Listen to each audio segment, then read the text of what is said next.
Taste the Daily.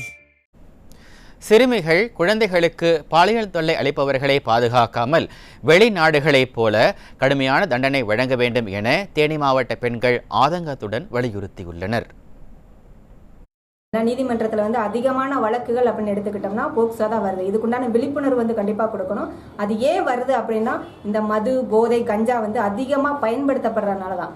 அதுக்குண்டான ஒரு விழிப்புணர்வை இளைஞர்களுக்கு கொடுக்கணும். இளைஞர் ஒவ்வொரு மாவட்டத்திலையும் ஒவ்வொரு மாநிலத்திலையும் ஒரு கிராமத்திலே உள்ள இளைஞர்களுக்கு இந்த பாலியல்னா என்ன, இந்த போதை மருந்துனா என்ன, இதோட விளைவுகள், இதோட தீர்வு என்ன அப்படின்றத ஒரு விழிப்புணர்வு கொடுத்தா இதை கொஞ்சம் கொஞ்சமாக குறைக்க முடியும்.